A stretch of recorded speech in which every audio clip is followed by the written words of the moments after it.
Toppers Gurukul के online platform पर आप सभी का स्वागत है। आप देख ही रहे होंगे धौलपुर में पहली बार ये ऑनलाइन सिस्टम करने का प्रयास किया जा रहा है। सारा सेटअप वगैरह सेट किया है। ऑनलाइन सिस्टम का जो फ़ायदा क्या आप समझ रहे होंगे, अगर आप क्लासरूम में ऑफलाइन पढ़ लेते हो और कोई चीज़ समझ में नहीं आती तो आप बाद में ऑनलाइन उन्हीं टीचरों की क्लास देखकर उसका रिवीजन कर सकते हो। इसके अलावा बहुत से जो पुराने पेपर्स हुए हैं आपके विषय से संबंधित या अन्य प्रतियोगी परीक्षाओं के, उनका भी यहाँ पर जो अभ्यास है, उनकी जो व्याख्या है वह कराना बहुत जल्दी ही प्रारंभ किया जाएगा, जिससे आपको आइडिया रहेगा कि पेपरों में प्रश्न कैसे पूछे जाते हैं। ठीक है, शुरुआत करते हैं। चलो हिंदी विषय की हम बात करेंगे। तो हिंदी विषय में मैंने आपको अंत में बता दिया था कि जो विकारी शब्द हैं उनकी संख्या 4 होती है और उन 4 संख्याओं में से सबसे पहले हम जिस विकारी शब्द की आज बात कर रहे हैं वो कौन सा है? संज्ञा। तो आज हम जिस टॉपिक को पढ़ेंगे उस टॉपिक का नाम क्या है? संज्ञा। देखिए, संज्ञा की बात करें तो परिचय के तौर पर मैं आपको बता चुका कि संज्ञा एक कैसा शब्द है? संज्ञा एक विकारी शब्द है। कैसा शब्द है? विकारी। और जब कोई विकारी शब्द है तो उस विकारी शब्द में विकार लाने वाली जो इकाइयां हैं वो क्या कहलाएंगी? विकारक। तो समझना, एक बात मैं स्पष्ट कर दूं कि विकारी शब्द जो थे वह 4 थे और इनमें विकार लाने वाली इकाइयां भी मुख्यतः मैंने बताई थी 4। विकारक 4 जो थे मुख्य रूप से कौन कौन से थे? लिंग थे, वचन, काल और कारक। हिंदी भाषा में मुख्य जो विकार लाने वाली इकाइयां या विकारक हैं वो कितने हैं? 4। पर एक बात समझना, ऐसा नहीं है कि चारों विकारी शब्द, फिर दोबारा आप समझे, विकारी शब्द भी 4 कौन कौन से थे? एक हम यहाँ पढ़ेंगे, संज्ञा, दूसरा सर्वनाम, तीसरा विशेषण, चौथा क्रिया। ये चारों विकारी शब्द थे। मतलब इन लिंग, वचन, काल और कारक में अगर हम बदलाव करें, परिवर्तन करें तो इन शब्दों में भी क्या हो जाएगा? परिवर्तन। इसे ही विकार कहते हैं। समझे? परिवर्तन को ही विकार कहते हैं। मतलब यदि हम लिंग, वचन, काल और कारक को बदलें, इनमें से किसी को बदलें तो इनमें क्या हो जाता है? परिवर्तन। इसलिए ये तो विकारक कहलाए, विकार लाने वाले, और इनमें परिवर्तन आ जाता है तो ये क्या कहलाए? विकारी। जिनमें परिवर्तन नहीं आता वो कहलाते हैं अविकारी या अव्यय। आगे की क्लासों में पढ़ेंगे, बताएंगे, डिवाइडेशन में बताया था। अब मेरी एक बात महत्वपूर्ण समझना, आप समझना, ऐसा बिल्कुल जरूरी नहीं है कि इन चारों के बदलने से इन चारों में परिवर्तन आए। ऐसा नहीं है कि ये चारों जो विकारक हैं इन चारों के हों। हो सकता है इनमें से किसी एक का विकारक चारों हो जाए, किसी एक का विकारक 2 ही हो पाए, किसी का 3 हो जाए। समझे कि नहीं? ऐसा नहीं है कि संज्ञा के सभी विकारक हो गए या सर्वनाम के सभी हो गए। हाँ, लेकिन होंगे इनमें से। समझे कि नहीं? तो समझना, यहाँ विकारक का मतलब समझना कि इन चारों में से किस किस से संज्ञा में बदलाव आएगा वह संज्ञा का क्या कहलाएगा? विकारक। समझे कि नहीं? प्रत्येक विकारी शब्द के हम आपको टॉपिक पढ़ाएंगे तभी बताएंगे कि क्या विकारक है। समझना। अब समझना, एक तो रटने वाली बात है कि सीधा मैं विकारक लिख लूँ और आप याद कर लो। एक विकारक कैसे पहचानना है वो समझना।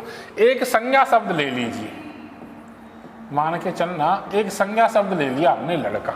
आप पता है कि लड़का जो संज्ञा है वो कैसी संज्ञा है? जातिवाचक। मेरी बात सुन लेना, लड़का हमने एक संज्ञा शब्द ले लिया, जातिवाचक। चाहे तो इसका हम वाक्य प्रयोग कर दें कि लड़का आम खाता है। ठीक है कि नहीं? कैसे भी वाक्य प्रयोग कर लीजिए। ये जो है अभी लड़का कैसी संज्ञा है? जातिवाचक। अगर हम लिंग की बात करें तो आपको समझना पड़ेगा कि देखिए, हिंदी भाषा में जो लिंग हैं वो 2 प्रकार के हैं। लिंग कितने प्रकार के? 2। एक जो पुरुष जाति होने का बोध कराता है वो क्या कहलाता है? पुल्लिंग। और जो स्त्री जाति होने का बोध कराता है वो क्या कहलाता है? स्त्रीलिंग। थोड़ा सा परिचय के तौर पर समझना। तो मेरी बात सुन लेना, अभी जो लड़का जातिवाचक संज्ञा है, अगर मैं आपसे पूछूं कि किस लिंग में है तो लड़का अभी किस लिंग में है? पुल्लिंग। और यदि हमें लिंग बदलना है, अगर हमें इसे स्त्रीलिंग में बदलना है तो लड़का के स्थान पर हमें क्या करना पड़ेगा? लड़की। मतलब क्या हुआ कि लिंग के बदलने से जो संज्ञा शब्द है उनमें क्या आ जाएगा? विकार आ जाएगा, परिवर्तन आ जाएगा। इसका मतलब संज्ञा का जो विकारक है वह क्या है? लिंग। अर्थात अगर लिंग बदला जाएगा तो संज्ञा में क्या आ जाता है? विकार। हाँ, ध्यान रखना, व्यक्तिवाचक संज्ञा, व्यक्तिवाचक संज्ञा एक विशेष नाम होता है, तो नाम से हमें लिंग का थोड़ा सा आइडिया नहीं होता। नाम में परिवर्तन नहीं आएगा, जैसे राम है तो राम में परिवर्तन नहीं आएगा। समझ में क्या कह रहा हूँ? क्योंकि वो एक विशेष नाम है। लेकिन जातिवाचक संज्ञा या संज्ञा शब्द है तो ध्यान रख लेना, कुल मिला के बात ये है कि संज्ञा का विकारक क्या है? लिंग। क्योंकि लिंग बदलने से शब्द में क्या हो जाता है? परिवर्तन। संज्ञा में क्या आ जाता है? परिवर्तन। लड़का पुल्लिंग था, पर लिंग बदलेंगे तो हमें लड़का का क्या करना पड़ेगा? लड़की। तो लिंग संज्ञा का क्या हो गया? विकारक। दूसरी बात समझिए, हमने अभी लिंग को चेक किया, ठीक है कि नहीं? अब हम वचन को चेक करेंगे। मैंने समझना, हमने जो संज्ञा शब्द लिया था वो कौन सा था? लड़का। वचन की बात करें तो हिंदी में वचन भी कितने प्रकार के? दो। जो संख्या एक होने का बोध कराते हैं वो एक वचन, और जिनसे संख्या एक से अधिक का बोध होता है वो कौन सा? बहुवचन। अगर वर्तमान में मैं आपसे पूछूं कि इस लड़का शब्द में कौन सा वचन है, तो ध्यान देना, लड़का शब्द अभी किस वचन में है? एक वचन। और यदि वचन चेंज करके हम इसका बहुवचन बनाएंगे तो लड़का का हमें क्या करना पड़ेगा? लड़के। और लड़के करना पड़ेगा तो लड़के शब्द यहाँ बहुवचन हुआ कि नहीं? मतलब यदि आप वचन बदलोगे तो भी संज्ञा शब्दों में क्या आ जाएगा? विकार आ जाएगा, परिवर्तन आ जाएगा। तो ध्यान रख लेना, संज्ञा का जो विकारक है वह क्या है? वचन भी है। तीसरा हम बात करें काल, तो हिंदी भाषा में जो काल है वह जनरली तीन प्रकार के हैं। एक वर्तमान काल, बीते समय का बोध कराने वाला भूतकाल, और आगामी समय का कराने वाला भविष्य काल। समझिए, मान के चलिए अब हमें काल का पता चलना है, तो एक बात तो समझना, काल का पता बहुत महत्वपूर्ण बात है। काल क्या है? काल क्रिया के होने के समय का बोध करता है। मतलब किसी भी वाक्य में काल की अगर हमें पहचान करनी है तो काल की पहचान कैसे होती है? क्रिया से। काल की पहचान किससे होती है? क्रिया से। क्रिया के होने की समय या स्थिति का बोध कराता है, वही काल कहलाता है। काल एक दशा है, स्थिति है जो क्रिया के होने के समय का बोध कराता है। ठीक है कि नहीं? एक बात और समझ लेना, क्रिया की दो महत्वपूर्ण बात मैं आपको बताऊंगा। यदि कोई वाक्य, ध्यान रखना, आगे सर्वनाम में भी बताऊंगा, यदि कोई वाक्य सर्वनाम वाला है तो आप उस सर्वनाम के लिंग का पता भी किससे चलाते हो या किससे लगाओगे? क्रिया से। एक बात, सर्वनाम वाले वाक्यों में लिंग का पता किससे चलता है? क्रिया से। जैसे, इसको समझना, थोड़ा सा मैं बता दूं, मैंने एक सेंटेंस लिखा, वह खाता है। यहाँ पर वह जो है वह सर्वनाम है, और मैं आपसे पूछूं कि इस सर्वनाम का लिंग कौन सा है, तो सीधा आप जो पहचानोगे वो कैसे पहचानोगे? खाता है से। क्रिया पुल्लिंग है, इसका मतलब यह वह सर्वनाम किस लिंग में चला गया? पुल्लिंग में। और यदि इस क्रिया को मैं स्त्रीलिंग कर दूं, खाती है, तो आप फिर कहोगे कि वह यहाँ पर कौन से लिंग में है? स्त्रीलिंग। मतलब सर्वनाम वाले वाक्यों में लिंग का पता कैसे चलता है? क्रिया से। समझे कि नहीं? यहाँ वह स्त्रीलिंग क्रिया तो सर्वनाम स्त्रीलिंग, पुल्लिंग क्रिया तो सर्वनाम पुल्लिंग। तो क्रिया के दो महत्वपूर्ण उपयोग आपको पता ध्यान रखना है कि क्रिया से ही हमें किसी भी वाक्य में काय का पता चलता है? काल का। लिखते चले महत्वपूर्ण बातों को। आप देखिए, नोटबुक लीजिए, सिस्टम से डेली क्लास है, पूरा विषय वस्तु आपको क्लियर कराई जाएगी एक प्लेलिस्ट के तौर पे। तो जितनी भी बातें मैं बताता जा रहा हूँ, आप शांति से ध्यानपूर्वक सुनते हुए, देखते हुए अपने सेल्फ नोट्स बनाते चले। जितनी भी बात है, सब बातों को यहाँ सिस्टम से लिख दूँ, आप स्क्रीनशॉट ले ले, ये पॉसिबल नहीं है। जितनी भी एक्स्ट्रा बातें टॉपिक से संबंधित इधर उधर की जब तक नहीं बताई जाएंगी तब तक टॉपिक क्लियर नहीं होता। क्योंकि आज सीधे सीधे क्वेश्चनों की बजाय कंसेप्चुअल क्वेश्चन भी बहुत पूछे जाते हैं। तो ध्यान रखना मैं क्या समझा रहा हूं कि आप किसी भी वाक्य में काल की पहचान करोगे तो किससे होगी, क्रिया से। और सर्वनाम वाले वाक्यों में लिंग का पता करोगे वो भी किससे होगा, क्रिया से। ठीक है कि नहीं, दो बातें समझ में आई। तो आप समझना, अगर हम काल की बात करें तो सिर्फ संज्ञा शब्द से काल का पता नहीं चलेगा, इसलिए हमें एक सेंटेंस लेना पड़ेगा कि हमने जो संज्ञा शब्द लिया था लड़का, लड़का को हम एक वाक्य में प्रयोग करते हैं, लड़का खाता है। ठीक है कि नहीं, या लड़का सोता है, या कर्म यूज कर लीजिए, लड़का आम खाता है। ठीक है कि नहीं। तो समझना, अगर इस वाक्य की बात करें तो अभी ये संज्ञा शब्द जो है वो किस काल के लिए प्रयुक्त हुआ, वर्तमान काल। और यदि इस वर्तमान को आप भूत में बदल के लिखिए या भविष्य में बदल के लिखिए, जैसे मैंने कहा लड़का खाता था, इस वाक्य का हमने काल बदल दिया, वर्तमान से क्या कर दिया, भूत। तो लड़का शब्द में कोई परिवर्तन नहीं आया, मतलब काल के बदलने से संज्ञा में कोई विकार नहीं आ रहा। या इसको मैं भविष्य काल के तौर पर लिखूं, लड़का खाएगा, तो भविष्य काल में बदला तब भी लड़का लड़का ही रहा, यहाँ कोई भी परिवर्तन नहीं आया। इसका मतलब क्या है कि जो काल है वह संज्ञा का विकारक नहीं है, मतलब काल के बदलने से क्या नहीं बदलेगी, संज्ञा। समझ में आया कि नहीं वाली बात, आप समझना ध्यान से। मैंने आपको विकारक बता रहा हूँ कि संज्ञा विकारी शब्द है, और विकारी शब्द है तो विकारी शब्द चार है और विकारक भी चार है, पर यह जरूरी नहीं है कि इन चारों के बदलने से चारों चीजें बदलें। हो सकता है कोई इनमें से दो से बदले, कोई तीन से बदले, कोई एक से बदले, ये हमें चेक करना है। तो अभी हम संज्ञा की बात कर रहे हैं, तो संज्ञा का जो विकारक है वो लिंग हो गया, दूसरा कौन सा हो गया, वचन। काल के आधार पर संज्ञा नहीं बदलती। चौथे विकारी की बात करें तो कारक जो है उनकी संख्या 8 है। परिचय के तौर पर समझना, 8 कारकों में बात करें, जैसे कर्ता है, कर्म है, करण है, संबंध है, संप्रदान है, अपादान है, अधिकरण है, और प्रत्येक कारक का अपना एक परसर्ग होता है, विभक्ति चिन्ह होता है। समझे कि नहीं, जिसे कारक विभक्ति कहते हैं। जैसे कर्ता के साथ क्या लगता है, नि, कर्म के साथ क्या लगता है, को, करण के साथ से जुड़ने में, अपादान जे, संप्रदान के लिए।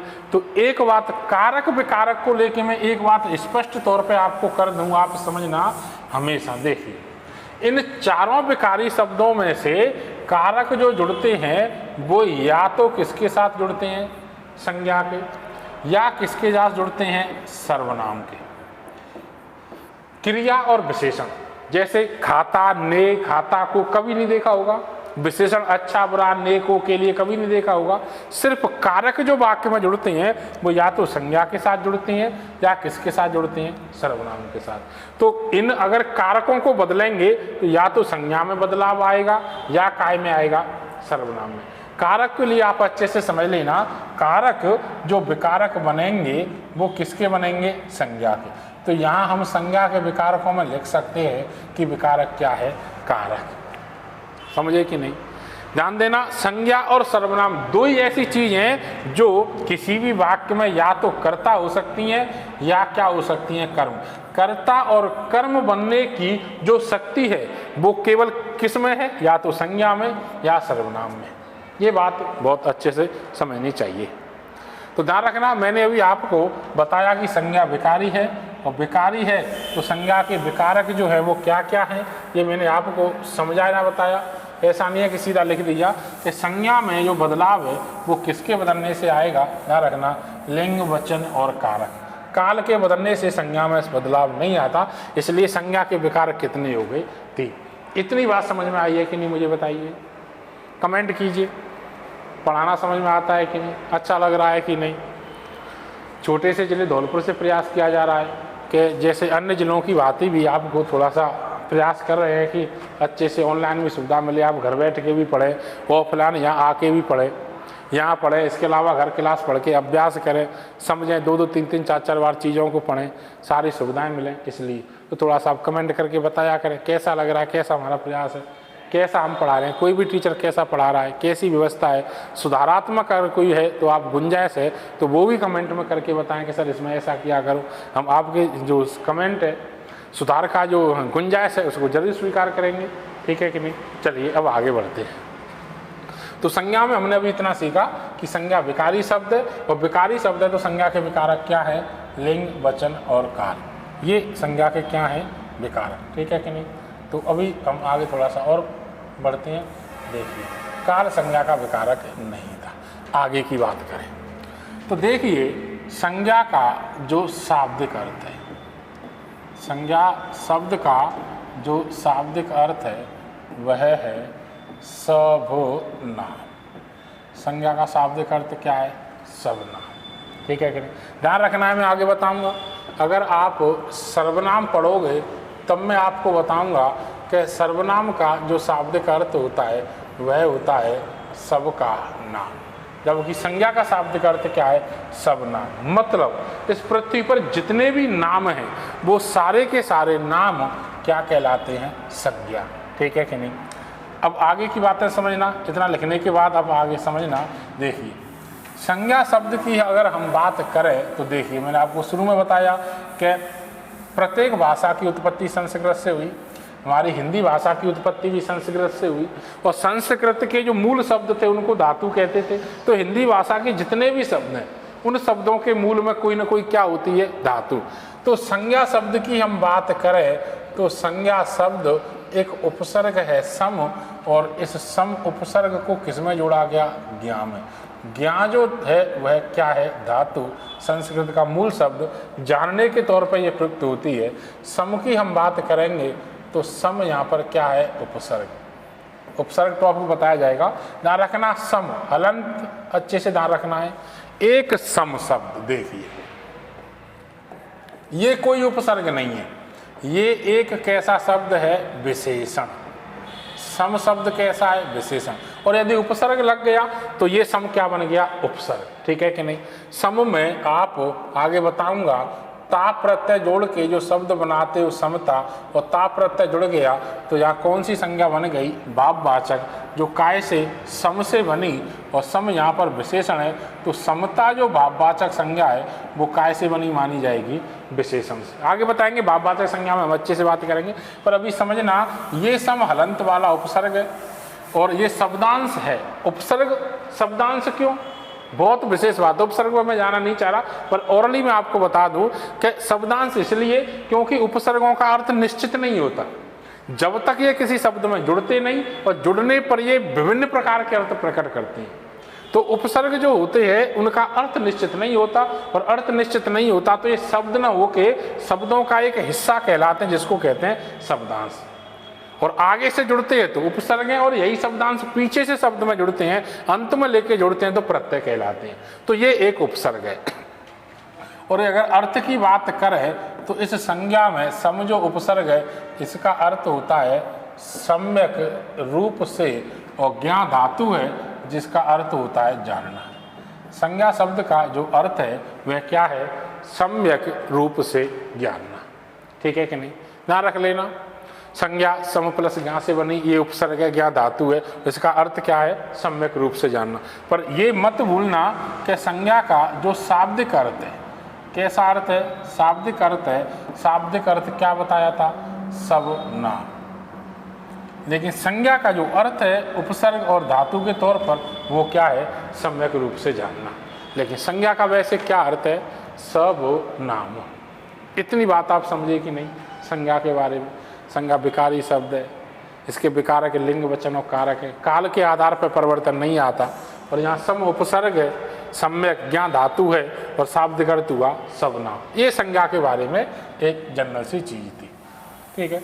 आगे बढ़ते हैं, समझना। अब हम बात करते हैं संज्ञा के प्रकार। किसकी बात करेंगे, संज्ञा के प्रकार। तो समझना, संज्ञा के जो सामान्य रूप से प्रकार है वो कितने हैं, 3। अगर 3 विकल्प नहीं दिया जाए और वाक्य में विकल्प आ जाए क्वेश्चन में 5, तो आंसर हमारा 5। ध्यान रखना मैं क्या कह रहा हूं, दोनों विकल्प आ जाएं तो हमें सही कौन सा करके आना है, 3। दोनों ही संज्ञा के आंसर में आगे बताया जाएगा, 3 भी और 5 भी, ठीक है कि नहीं। अब समझना, मैंने बताया कि संज्ञा का जो शाब्दिक अर्थ है वह क्या है, सब नाम। जितने भी नाम हैं इस पृथ्वी पर ब्रह्मांड में पूरे में, या आप जो भी नाम बोल सकते हो, वो सारे के सारे नाम ही क्या कहलाते हैं? संज्ञा। और इन सारे नामों को, या पृथ्वी या ब्रह्मांड में जितनी भी चीज़ें हैं, उन सब चीज़ों के, या हम सब की बात करें तो सब के कितने भाग हैं? 5। मतलब इस ब्रह्मांड या दुनिया में, पृथ्वी पर जितने भी नाम हैं, उन सब नामों के कितने भाग हैं? देखिए 5। कौन कौन से 5 भाग हैं? अगर कोई नाम है तो हो सकता है कि वह नाम किसका होगा? व्यक्ति का। व्यक्ति का नहीं हो तो किसका होगा? वस्तु का। वस्तु का भी ना हो तो किसका होगा? स्थान का। और स्थान का भी ना हो तो किसका? प्राणी का। और प्राणी का भी नहीं हो तो भाव। मतलब जितने भी नाम हैं उनके 5 भाग हैं, किसी व्यक्ति का, वस्तु का, स्थान का, प्राणी का, भाव का। तो इन सभी के नाम को ही, जो सब नाम हो जाते हैं, हम क्या कहते हैं? संज्ञा। मतलब अगर हम परिभाषा की बात करें तो हम कह सकते हैं, परिभाषा अगर संज्ञा की मैं आपको बताऊं तो आप समझ लें कि किसी व्यक्ति, वस्तु, स्थान, प्राणी तथा भाव के नाम को ही क्या कहते हैं? संज्ञा कहते हैं। समझे? संज्ञा कहते हैं। ये संज्ञा की क्या हो गई? परिभाषा। क्योंकि जितने भी नाम हैं उन सब नामों को कितनी कैटेगरियों में विभाजित किया गया है? 5 में। व्यक्ति में, वस्तु में, स्थान में, प्राणी में, भाव। ये 5 ही चीज़ों के नाम क्या कहलाते हैं? संज्ञा। समझ में आया कि नहीं? तो संज्ञा की परिभाषा क्या हो गई? किसी व्यक्ति, वस्तु, स्थान, प्राणी तथा भाव का जो नाम है वह नाम ही क्या कहलाएगा? संज्ञा। ठीक है कि नहीं? आगे की बात समझिए। अब हम प्रकार की बात कर रहे थे कि प्रकार में मैंने आपको बताया कि संज्ञा के जो प्रकार है वो 3 भी हो सकती हैं और 5 भी। ठीक है कि नहीं? तो प्रकारों को समझना कि यदि ये आपको बताया कि व्यक्ति, 5 चीज़ें कौन कौन सी हैं, समझना कैसे समझना है? वस्तु, स्थान, प्राणी और भाव। इन 5 चीज़ों के नाम ही क्या कहलाते हैं? संज्ञा। अब समझना, देखिए इन 5 चीज़ों में से ये जो 4 चीज़ें हैं, ये 4 चीज़ें इस पृथ्वी पर किस रूप में हैं? मूर्त। तो इनके नामों से बनने वाली संज्ञा कैसी संज्ञा कहलाएगी? मूर्त। मूर्त का मतलब समझना, जिन चीज़ों का कोई रंग हो, रूप हो, आकार हो, ठीक है, चित्र हो। मतलब यदि कोई नाम मैं बोलूं और उस नाम को बोलते ही आपके मस्तिष्क में कोई रंग, रूप, आकार या चित्र उभर कर आता है, तो आप समझ लीजिए कि वह चीज़ किस रूप में मानी जाएगी? मूर्त रूप में। मतलब वह चीज़ यथार्थ या किस रूप, कैसी में आएगी? वास्तविक। अब चित्र को भी एक बात समझना, मान के चलिए मैंने एक नाम बोला ताजमहल, और ताजमहल को देखा है या ताजमहल का चित्र देखा है, तो आपके मस्तिष्क में जो बिंब रूपी चित्र उभरेगा, भाषा में बिंब होते हैं 4, ठीक है कि नहीं? तो समझ लेना, जो ताजमहल का बिंब चित्र के रूप में उभरेगा, आपने देखा है तो वह चित्र कैसा उभरेगा? वास्तविक। और मान के चलिए मैंने बोला कोणार्क का सूर्य मंदिर, और आपने वो देखा नहीं है, तो वहां भी आप चित्र तो सोच सकते हो, पर देखा नहीं है तो वो कैसा चित्र रहेगा? काल्पनिक। लेकिन चित्र जरूर आएगा, आप चित्र जरूर सोच सकते हो। वो चीज़ें कैसी होती हैं? मूर्त या वास्तविक। तो समझ लेना कि जिन चीज़ों के रंग, रूप, आकार या चित्र होते हैं, उनका कोई आकार होता है, कोई चित्र हम मस्तिष्क में सोच सकते हैं, देखा हुआ तो वास्तविक और नहीं देखा तो काल्पनिक। वह कैसी संज्ञा होती हैं या कैसे नाम होती हैं? मूर्त संज्ञा। और जिनका कोई रंग, रूप, आकार ही नहीं होता, कोई चित्र नहीं होता, वह किस श्रेणी में आ जाता है? अमूर्त में। तो इसको हम कह सकते हैं अमूर्त या काल्पनिक संज्ञा, जो किसका नाम होती है? भाव का। ये जो भाव है, ये अमूर्त या काल्पनिक संज्ञा है। और ये जो व्यक्ति वस्तु स्थान प्राणी के नाम है, ये कैसी संज्ञा है? मूर्त संज्ञा। क्योंकि मूर्त किसको कहते हैं? जिनका कोई रंग रूप आकार या चित्र हो। अगर चित्र देखा है तो वास्तविक, नहीं देखा तो काल्पनिक।